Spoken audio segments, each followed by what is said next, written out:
Swastiastu, Namo Buddhaya, salam kebajikan untuk kita semua. Sebelumnya saya ingin mengucapkan terima kasih kepada Ibu Made selaku dosen mata kuliah analisis laporan keuangan yang telah memberikan saya kesempatan untuk menjelaskan hasil analisis saya terkait PT Sinar Mas Agro Resource and Technology Tbk atau bisa disingkat PT SMA. Sebelumnya perkenalkan, nama saya Zara Kartika Evana Fikri, izin mempresentasikan hasil analisis saya terkait PT SMA.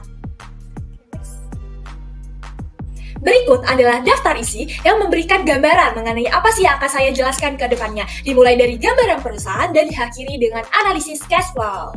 Oke, next.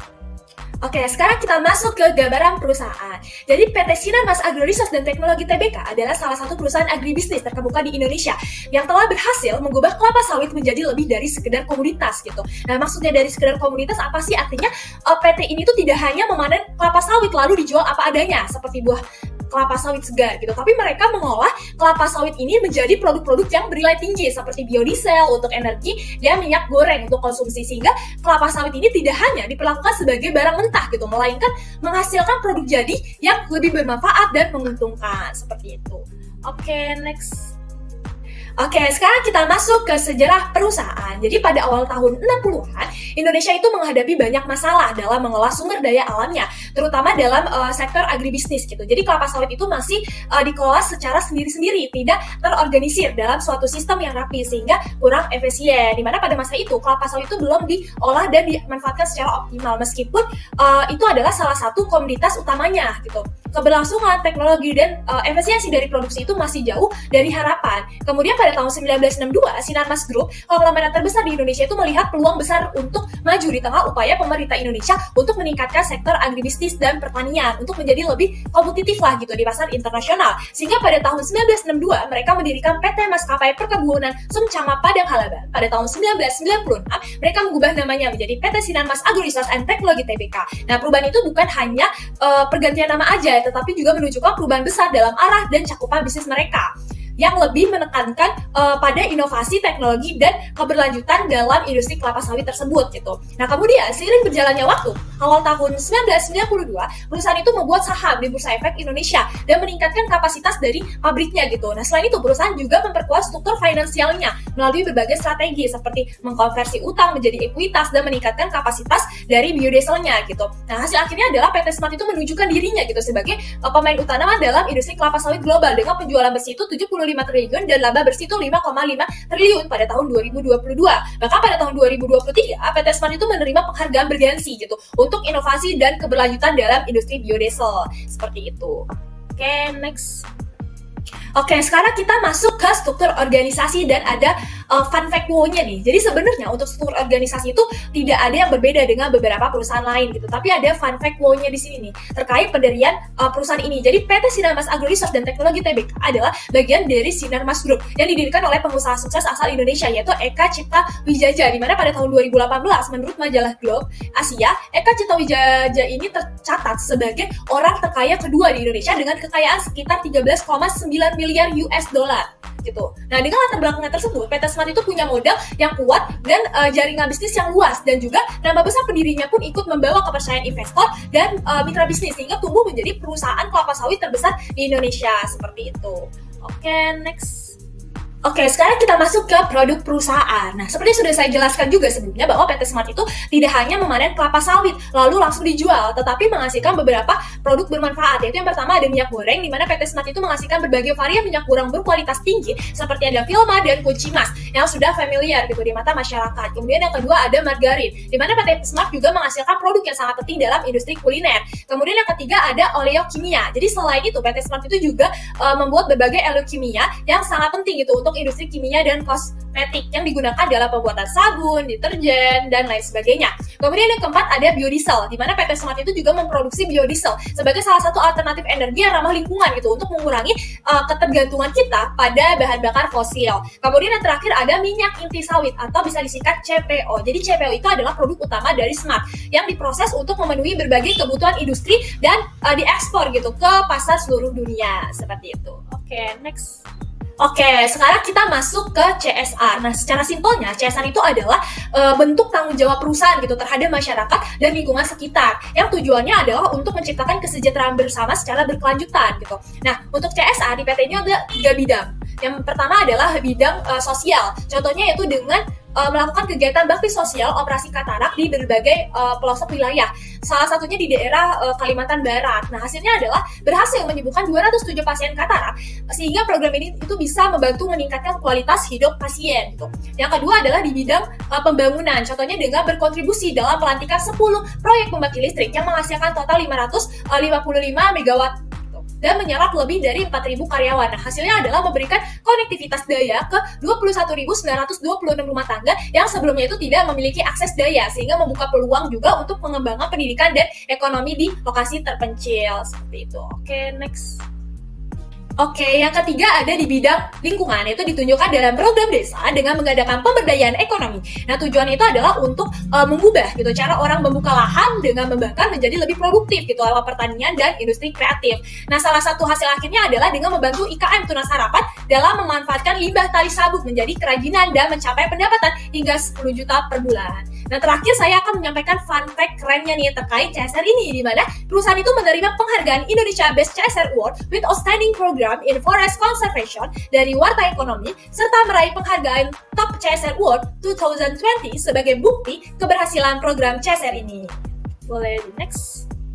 Oke, sekarang kita masuk ke sustainability. Jadi bedanya dengan CSR apa? Kalau CSR kan aksi nyata perusahaan gitu untuk menunjukkan kepedulian terhadap masyarakat dan lingkungan. Nah, sedangkan sustainability adalah strategi besar perusahaan untuk memastikan bahwa semua kegiatan bisnisnya itu berjalan tanpa merusak lingkungan, sosial ataupun ekonomi, sehingga tetap lestari untuk masa depan gitu. Yang pertama ada pemberdayaan masyarakat melalui Bright Future Initiative.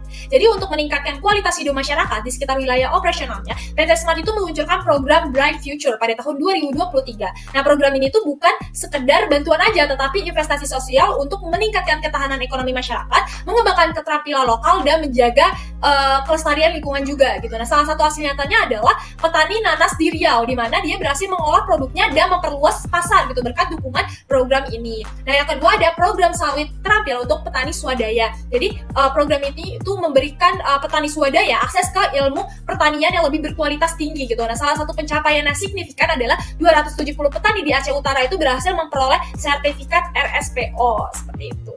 Oke, next. Oke, yang ketiga ada pencapaian 99% kemampu telusuran ke perkebunan. Jadi PT Smart ini berhasil mencapai 99% TTP untuk pasokan kelapa sawitnya di Indonesia, di mana dengan kemampuan telusuran ini PT Smart itu bisa meningkatkan pengawasan resiko dan akuntabilitas gitu, mendukung pertumbuhan petani swadaya dan menjadi pionir dalam tata kelola pasokan yang etis dan ramah lingkungan gitu. Nah, terakhir saya akan menyampaikan fun fact keren terkait sustainability ini, di mana perusahaan itu menerima penghargaan emas untuk Best Supply Chain Reporting Asia dan penghargaan perak untuk Best Environmental Impact Reporting Asia di Sustainability Reporting Award, di mana ini menunjukkan transparansi dan tanggung jawab dalam mengelola rantai pasokan dan dampak lingkungan seperti itu. Oke, next.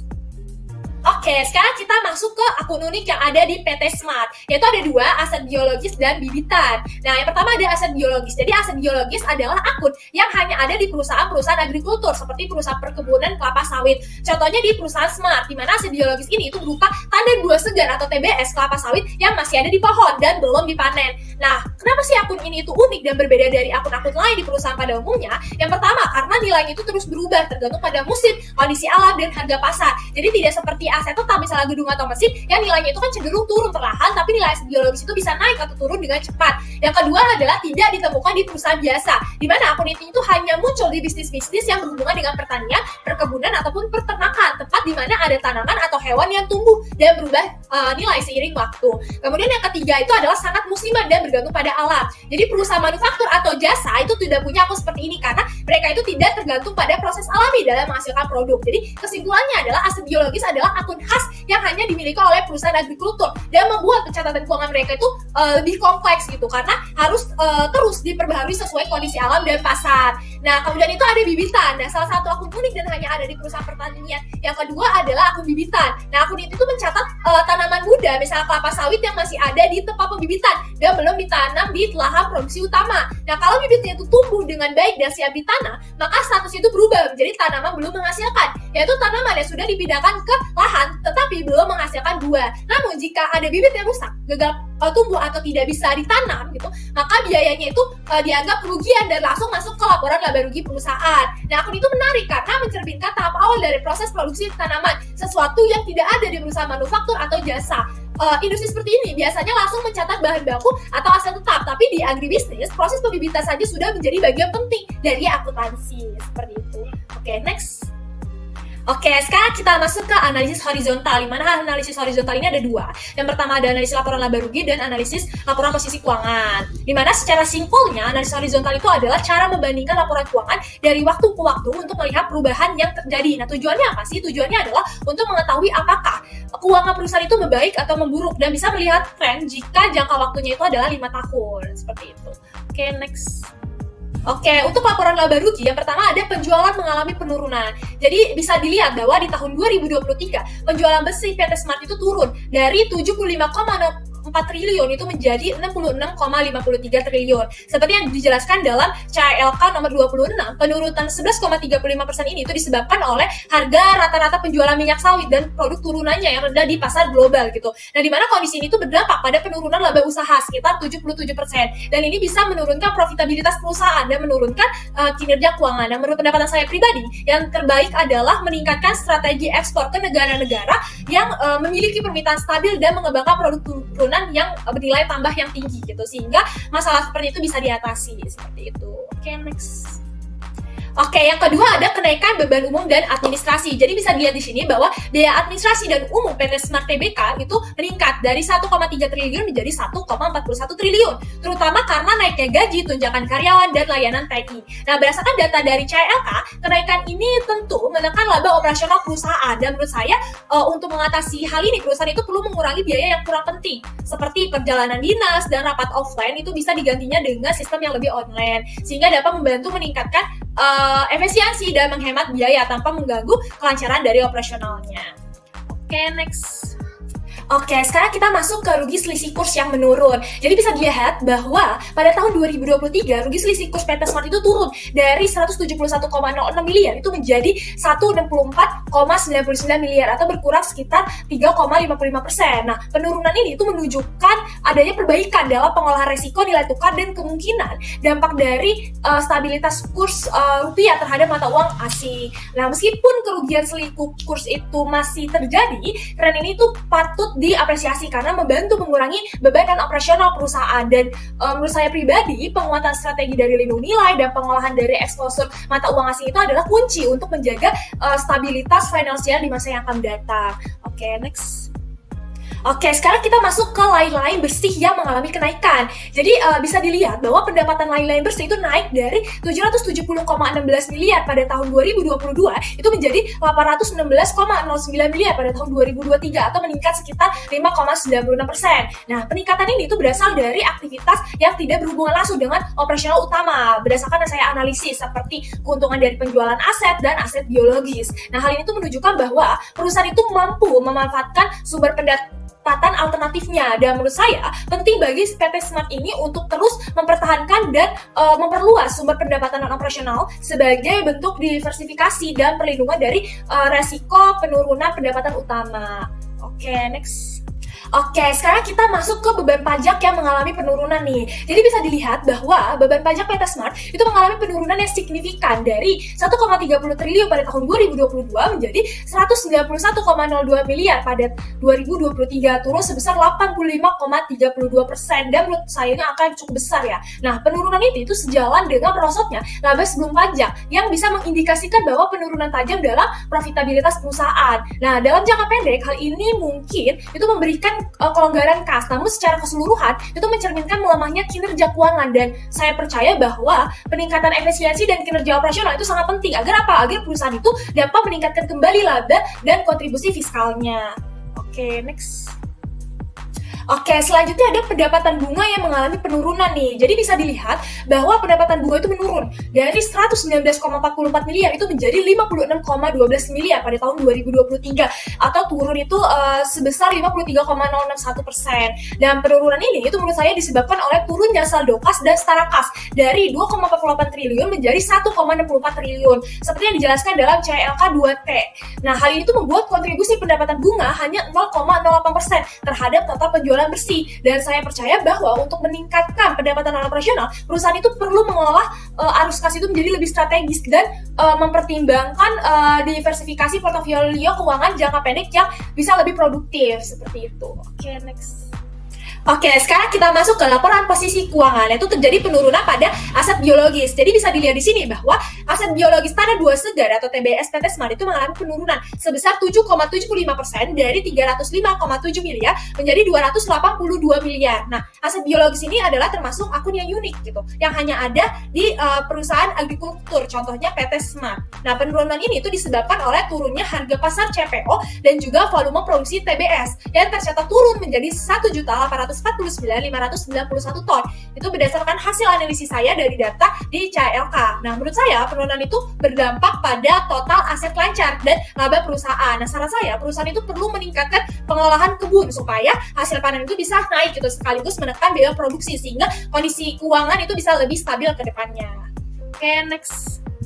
Oke, selanjutnya ada kenaikan tanaman produktif. Nah, bisa dilihat di sini bahwa tanaman produktif PT Smart yang merupakan akun unik di perusahaan ini itu mengalami peningkatan, terutama di tanaman belum menghasilkan dari 257 miliar menjadi 342 miliar. Dan ini menunjukkan bahwa kegiatan penanaman ulang yang aktif dan adanya kesinambungan produksi untuk jangka panjang. Nah, menurut saya meskipun peningkatan ini belum langsung menghasilkan pendapatan, ini merupakan investasi penting ke depan. Nah, solusinya perusahaan itu perlu mengatur jadwal panen dan replanting dengan baik. Supaya apa? Supaya arus kasnya itu tetap stabil dan tidak terlalu tergantung pada tanaman tua. Oke, next.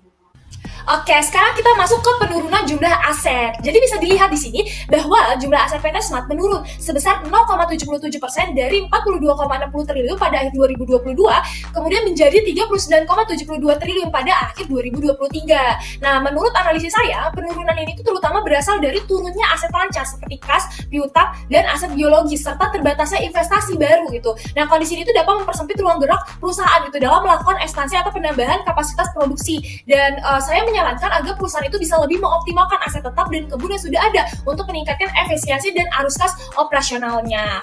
Oke, next.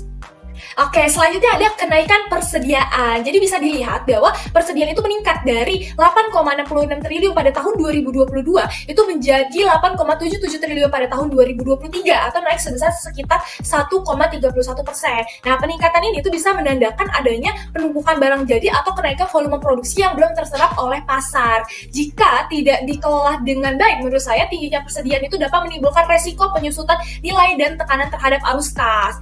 Dan oleh karena itu menurut saya penting bagi perusahaan untuk mengoptimalkan manajemen rantai pasok dan menjaga rasio perputaran persediaan tetap sehat agar apa? Agar tidak membebani keuangan perusahaan seperti itu. Oke, next.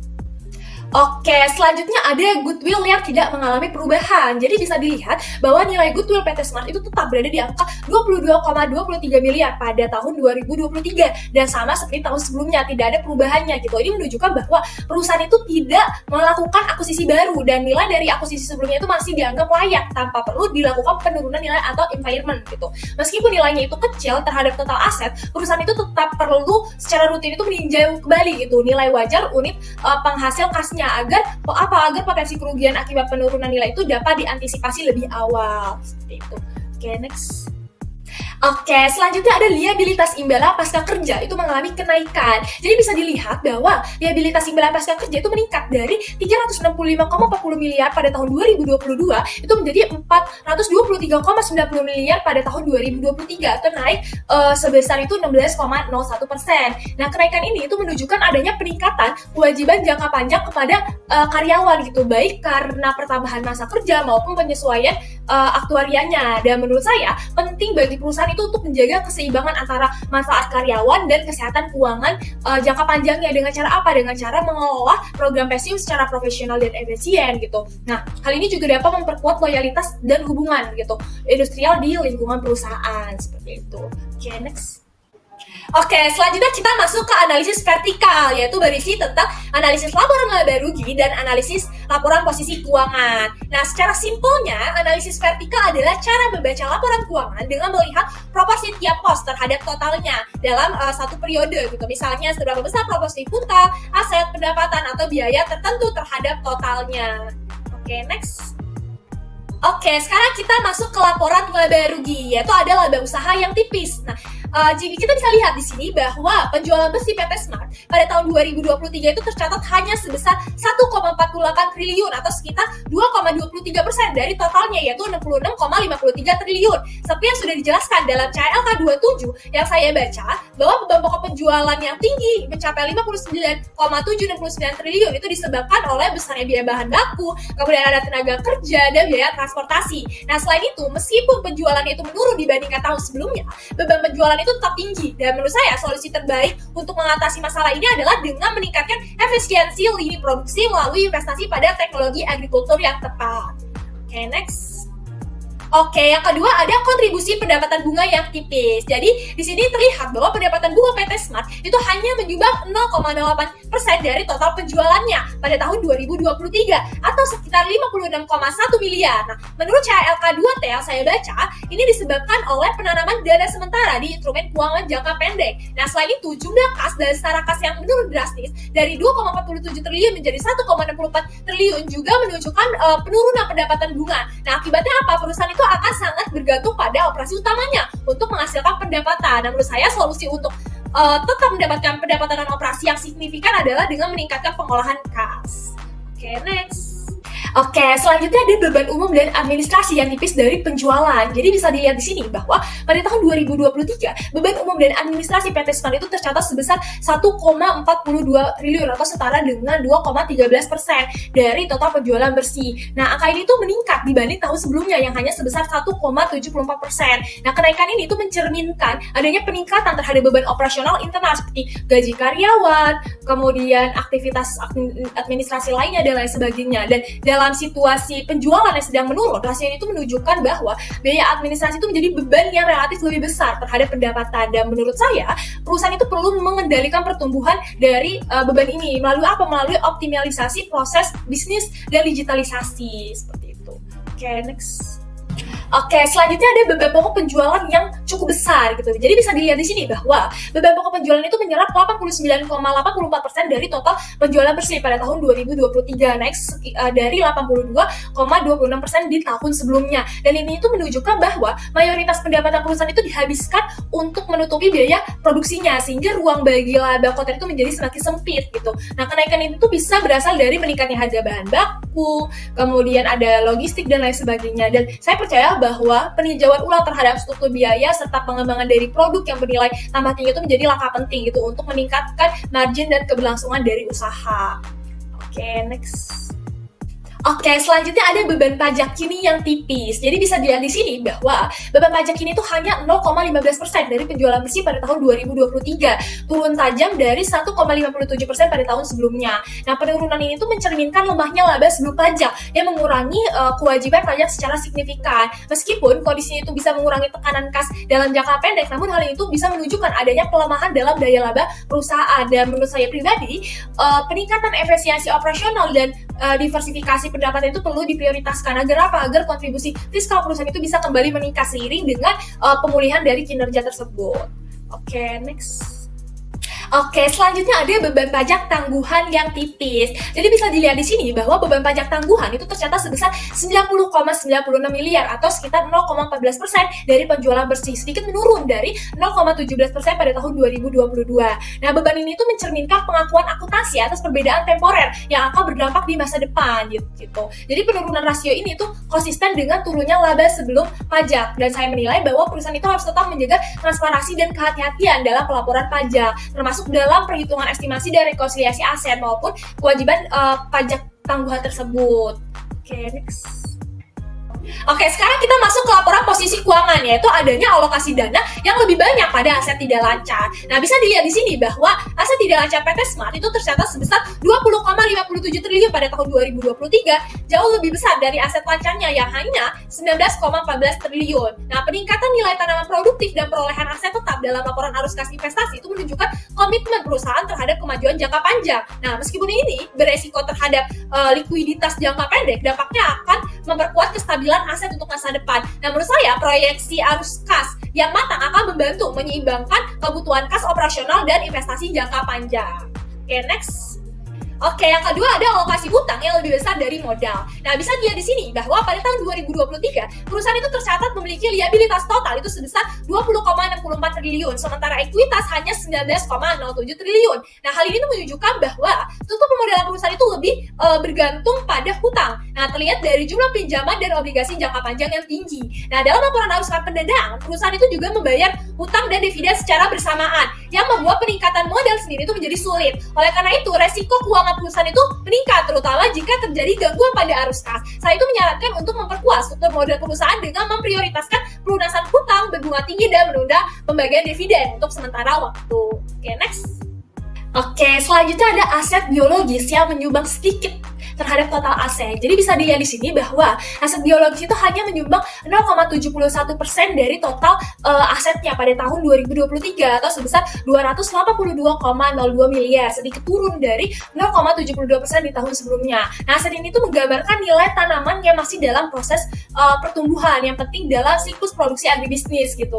Nah, proporsinya yang kecil itu menunjukkan bahwa investasinya itu lebih besar diarahkan ke aset tetap dan persediaan. Dan menurut saya walaupun kecil, aset ini tuh perlu tetap dipelihara dan diawasi karena menjadi dasar produktivitas jangka panjang kebun dan pabrik dari perusahaan tersebut.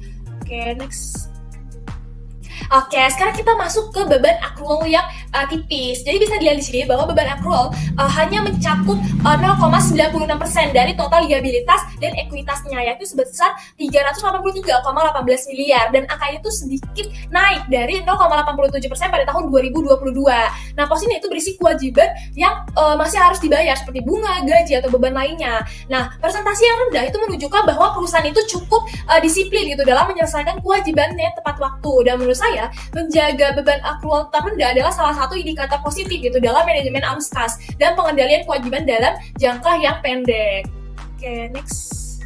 Oke, yang terakhir ada akun kepentingan non pengendali yang tipis. Jadi bisa dilihat di sini bahwa akun kepentingan non pengendali itu stabil di angka 13,04 miliar atau hanya 0,03% dari total liabilitas dan ekuitasnya. Jadi proporsi itu tidak berubah dari tahun sebelumnya. Hal ini menunjukkan bahwa hampir seluruh kendali atas entitas anak itu berada di tangan PT Smart sebagai induknya. Jadi meskipun pengaruhnya terhadap pengambilan keputusan itu kecil, perusahaan itu tetap harus memastikan bahwa prinsip tata kelola perusahaan itu dijalankan secara transparan dan adil terhadap seluruh pemegang saham, termasuk pihak dari minoritasnya.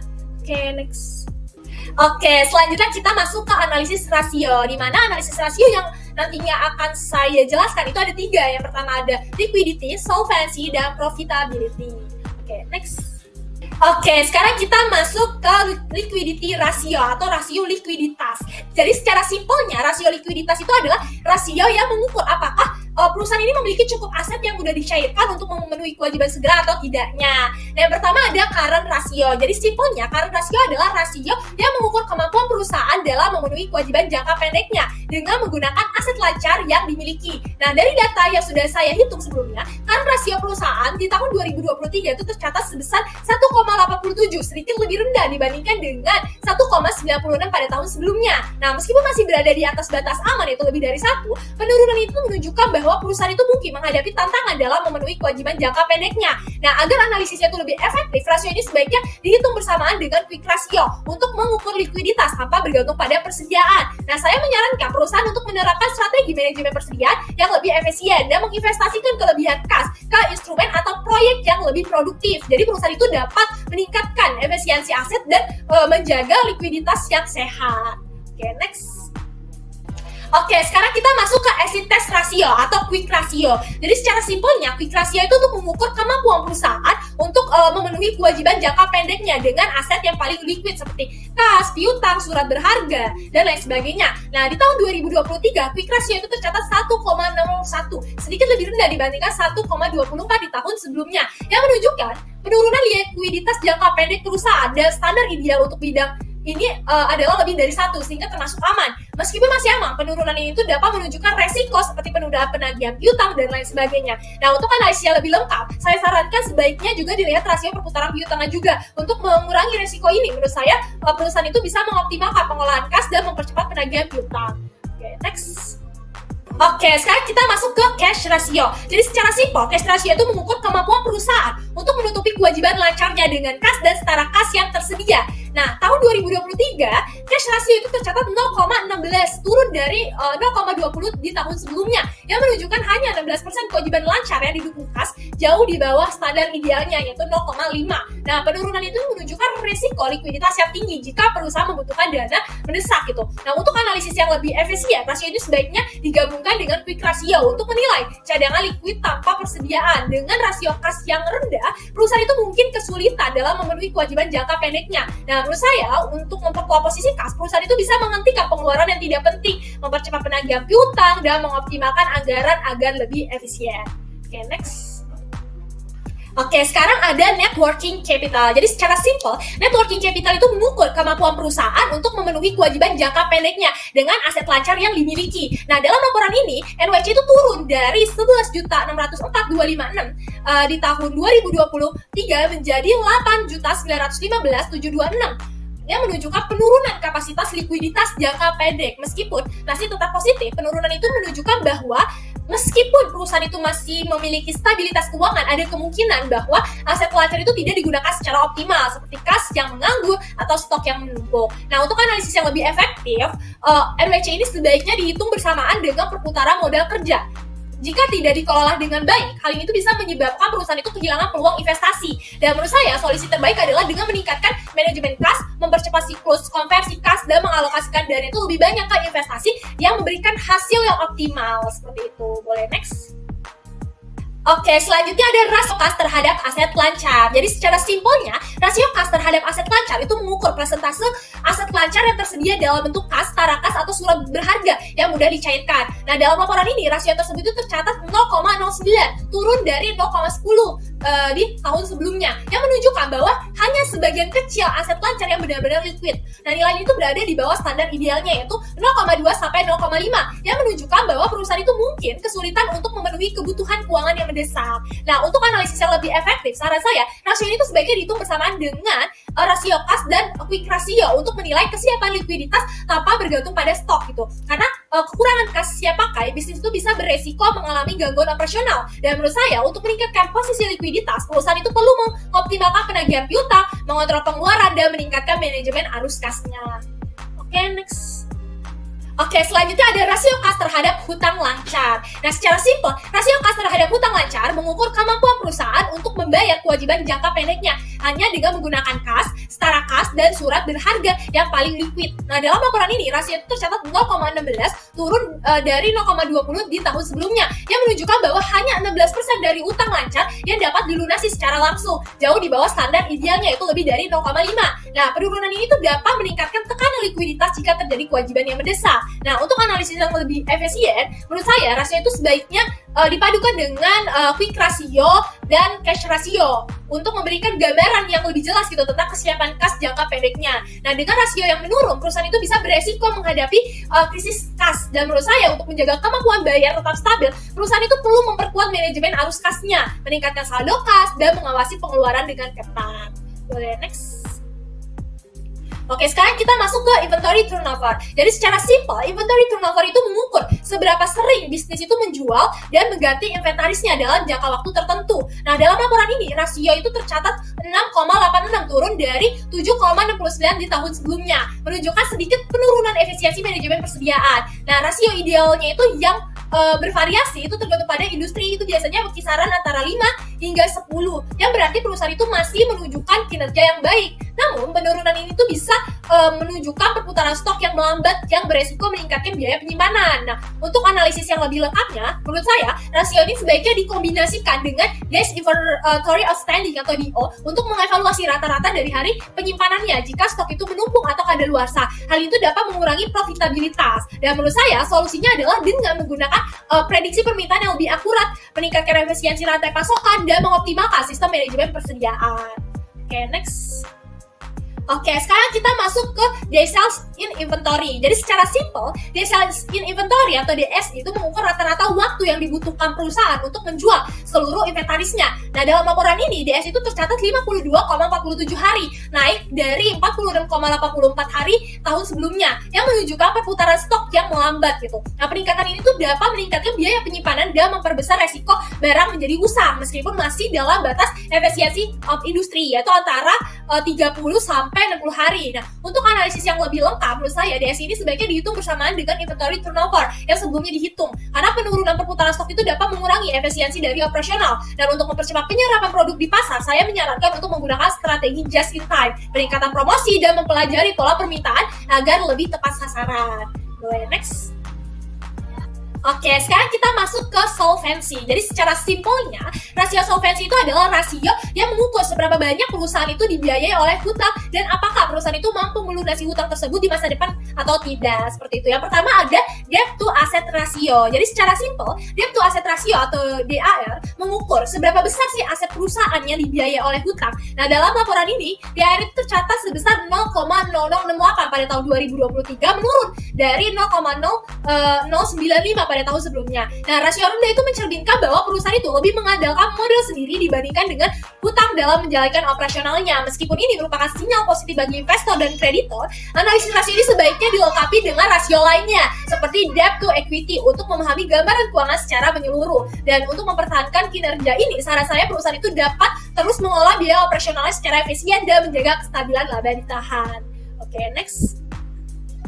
Oke, sekarang kita masuk ke debt to equity ratio. Jadi secara simpel, debt to equity ratio atau DER mengukur seberapa besar sih pembiayaan hutang perusahaan dibandingkan dengan modalnya sendiri. Nah, dalam laporan ini, DER itu tercatat 1,08, yaitu turun dari 1,21 tahun sebelumnya, yang menunjukkan pengurangan leverage perusahaan. Nah, meskipun masih tergolong tinggi, rasio ideal itu biasanya lebih rendah dari 1, karena semakin tinggi rasio ini, semakin besar resiko keuangan yang dihadapi oleh perusahaan, seperti beban bunga yang lebih tinggi atau potensi gagal bayar dalam kondisi ekonomi yang buruk. Nah, untuk analisis yang lebih efisien, menurut saya rasio itu sebaiknya dikombinasikan dengan rasio coverage interest untuk membuat kemampuan perusahaan dalam membayar bunga hutangnya. Nah, penurunan DIR ini dapat membuat investor dan kreditor itu bisa lebih waspada. Nah, untuk memperbaiki struktur ekuitas, menurut saya perusahaan itu dapat meningkatkan laba ditahan, mengurangi biaya operasional atau menarik modal baru dari investor. Oke, next. Oke, terakhir di solvency, kita masuk ke time interest earned. Jadi secara simple, time interest earned itu mengukur kemampuan perusahaan untuk membayar bunga hutangnya dengan membagi EBIT atau laba sebelum bunga dan pajak dengan beban bunganya. Nah, dalam laporan ini, rasio TA perusahaan itu tercatat 1,17, itu turun signifikan dari 4,92 di tahun sebelumnya, yang menunjukkan bahwa perusahaan itu kesulitan dalam menutupi beban bunganya dengan laba yang dihasilkan. Nah, rasio yang rendah seperti ini itu seringkali mengindikasi masalah likuiditas, sementara rasio yang lebih tinggi menunjukkan kemampuan yang lebih baik dalam membayar bunga hutangnya. Dan untuk analisis yang lebih efisien, TA ini sebaiknya dihitung bersamaan dengan debt to equity rasio untuk menilai struktur hutang secara keseluruhan. Nah, penurunan time interest earned ini meningkatkan resiko gagal bayar. Dan untuk memperbaiki resiko ini, menurut saya perusahaan itu bisa fokus untuk menurunkan beban bunganya atau meningkatkan pendapatan yang dihasilkan. Oke, next. Oke, sekarang kita masuk ke profitabilitas. Jadi secara simpelnya, rasio profitabilitas adalah rasio yang mengukur seberapa efektif perusahaan itu dalam menghasilkan laba dari pendapatan atau aset yang dimilikinya gitu. Nah, yang pertama itu ada return on asset atau ROA. Nah, secara simpel, return on asset atau ROA itu mengukur seberapa efisien perusahaan itu dalam menggunakan asetnya untuk menghasilkan keuntungan. Nah, pada tahun 2023, rasio ROA PT Smart adalah 4,8%, yang berarti perusahaan itu menghasilkan laba sebesar 4,8% dari setiap 100 aset yang digunakan, dan angka ini tuh lebih rendah dibandingkan tahun 2022 yang tercatat sebesar 5,2%. Nah, menunjukkan penurunan efisiensi dalam penggunaan aset. Nah, penurunan itu bisa disebabkan oleh beban operasional yang tinggi dan aset tetap seperti pabrik atau mesin yang tidak digunakan secara optimal. Nah, hal ini tuh dapat mengurangi daya saing perusahaan dan memperlambat pertumbuhan nilai perusahaan. Nah, untuk meningkatkan ROA, saya itu menyarankan perusahaan untuk mengevaluasi aset yang tidak produktif, menerapkan teknologi otomatisasi untuk meningkatkan efisiensi dan memastikan penggunaan aset secara maksimal. Nah, dengan langkah-langkah ini perusahaan itu dapat meningkatkan efisiensi dan daya saing di pasarnya. Oke, next.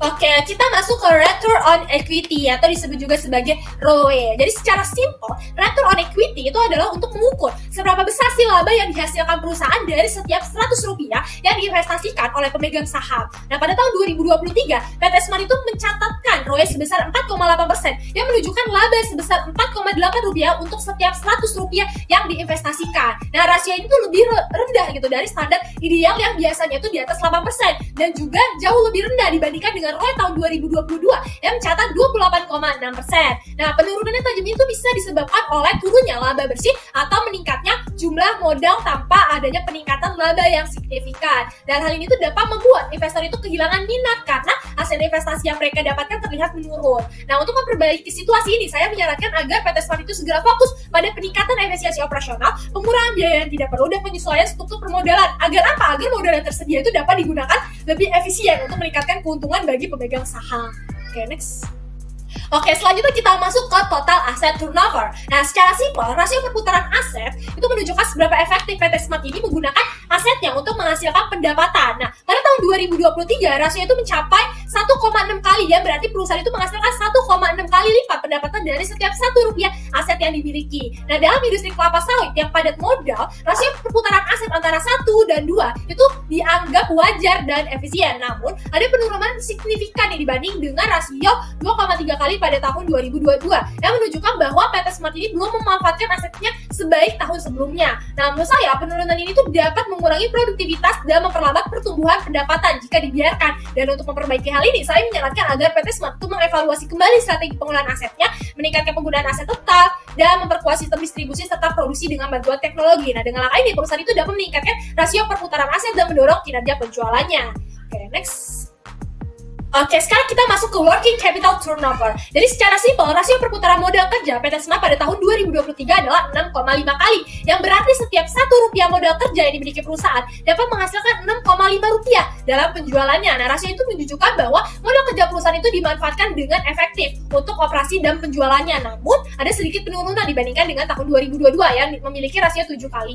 Nah, penurunan ini itu mungkin menunjukkan bahwa pengelolaan aset lancar seperti piutang dan persediaan tidak berjalan sebaik sebelumnya. Nah, walaupun rasio itu dianggap tinggi, angka yang terlalu tinggi juga dapat mengindikasi bahwa modal kerja yang tersedia itu terlalu kecil dan ini bisa mengganggu operasi, khususnya dalam industri kelapa sawit yang memerlukan likuiditas yang konsisten untuk pembelian bahan baku dan distribusi. Dan menurut saya, perusahaan itu perlu mencapai keseimbangan antara efisiensi dan kesehatan keuangan dengan meningkatkan pengelolaan piutang, mempercepat siklus kas, dan memastikan kas yang cukup itu tersedia untuk memastikan masalah operasional serta perubahan pasar yang tidak menentu. Oke, next. Oke, sekarang kita masuk ke fixed asset turnover. Jadi rasio perputaran aset tetap PT Smart pada tahun 2023 adalah 5,2 kali, sedikit meningkat dari 5,0 kali pada tahun sebelumnya. Dan ini menunjukkan bahwa perusahaan itu semakin efektif gitu dalam memanfaatkan aset tetapnya untuk menghasilkan pendapatan. Dan peningkatan itu menandakan bahwa pemanfaatan yang baik atas aset tetap yang besar di industri kelapa sawit yang memang itu memerlukan investasi besar dan biaya yang tetap tinggi gitu. Namun meskipun ada peningkatan, perusahaan itu harus tetap menjaga kinerja ini karena rasio ini tuh dapat turun jika peralatan itu mulai menurun atau tidak dimanfaatkan dengan baik. Nah, oleh karena itu, untuk memastikan efisiensi dan pendanaan tetap terjaga, menurut saya PT Smart itu harus merawat asetnya itu secara teratur, menyediakan dana untuk perbaikan mesin, serta memastikan bahwa semua aset tetap itu digunakan secara optimal. Nah, dengan cara ini, perusahaan itu bisa menjaga kinerja dan mengurangi resiko penurunan profitabilitas. Oke, next.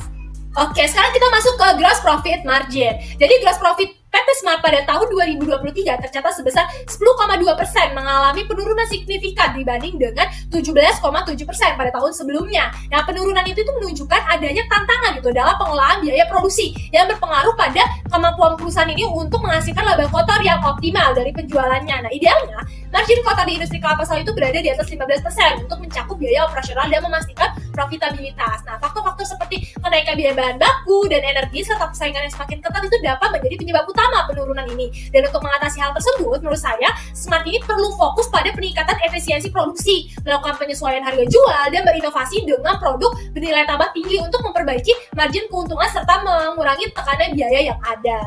Oke, next. Oke, terakhir di profitability itu ada net profit margin. Nah, menurut analisis saya, PT Smart itu diperkirakan hanya akan memiliki net profit margin sebesar 1,4% pada tahun 2023. Artinya apa? Artinya setelah dikurangi biaya operasional, bunga pinjaman dan pajak dari setiap penjualan Rp100, perusahaan itu hanya akan menghasilkan laba bersih sebesar Rp1,4. Nah, rasio ini itu adalah salah satu indikator utama gitu untuk mengukur seberapa besar keuntungan bersih yang dihasilkan oleh perusahaan. Nah, idealnya margin bersih di industri kelapa sawit itu seharusnya berada di atas 3%, sehingga angka itu terbilang sangat rendah bahkan jika dibandingkan dengan margin tahun 2022 yang sebesar 7,3%. Nah, angka itu menunjukkan penurunan yang signifikan. Nah, penyebab utama penurunan ini menurut saya adalah meningkatnya biaya produksi, beban bunga yang tinggi, dan pajak yang semakin membebani perusahaan gitu. Dengan margin yang rendah ini, perusahaan itu menjadi lebih rentan terhadap perubahan biaya dan harga pasar, serta kurang menarik bagi si investor. Nah, untuk mengatasi masalah ini, saya itu menyarankan agar PT Smart ini melakukan evaluasi menyeluruh gitu terhadap struktur biaya mereka, mengurangi pengeluaran yang tidak perlu, menegosiasikan kembali pinjaman untuk mendapatkan suku bunga yang lebih rendah, dan fokus mengembangkan produk dengan marginnya tinggi gitu. Sehingga langkah ini bisa membantu meningkatkan keuntungan bersih meskipun kondisi pasar itu penuh tantangan seperti itu. Oke, boleh di next. Oke, sekarang kita masuk ke dalam analisis cash flow yang gak kalah penting dari analisis sebelumnya. Oke, next. Oke, jadi yang pertama dalam analisis arus kas atau analisis cash flow yaitu adanya kenaikan pengeluaran dari aktivitas investasi. Jadi pada tahun 2023 pengeluaran investasi PT Smart itu meningkat sebesar 32,8% yang terutama itu disebabkan oleh kenaikan perolehan aset tetap dan pembelian bibit serta tanaman produktif gitu. Nah, kenaikan itu menunjukkan perusahaan itu mengalokasikan lebih banyak kasnya itu untuk investasi yang berpotensi itu mengurangi likuiditas jangka pendek. Nah, oleh karena itu saya itu menyarankan agar perusahaan itu lebih terarah gitu dan selektif dalam merencanakan investasinya sehingga dapat menjaga keseimbangan antara kebutuhan investasi jangka panjang dan ketersediaan kas yang cukup untuk operasional sehari-hari. Oke, next. Oke, yang kedua ada kenaikan pembelian bibitan tapi penurunan penjualan. Jadi pada tahun 2023 pembelian bibit PT Smart itu meningkat sebesar 25,16%, namun penjualannya itu justru turun 44,38%. Hal itu menunjukkan adanya ketidakseimbangan antara investasi yang dikeluarkan dan hasil yang didapatkan. Nah, kemungkinan besar itu disebabkan oleh pasar yang tidak stabil atau kurang efektifnya strategi penjualan. Nah, akibatnya biaya pembelian bibit itu tidak dapat tertutupi dengan pendapatan dari penjualannya. Nah, untuk mengatasi masalah ini menurut saya PT Smart itu perlu mengevaluasi ulang strategi pemasaran dan lebih selektif lagi dalam pembelian bibit. Nah, fokus utamanya itu harus pada pengembangan varietas bibit dengan nilai jual yang lebih tinggi dan menargetkan pasar yang lebih stabil. Oke, next. Oke, yang terakhir ada utang bank jangka pendek menjadi aktivitas terbesar dalam arus kas masuk atau keluar pendanaan. Jadi arus kas pendanaan PT Smart pada tahun 2023 menunjukkan adanya transaksi utang jangka pendek dengan penerimaan uang itu sebesar 19.021.569 dan pembayaran sebesar 19.849.522.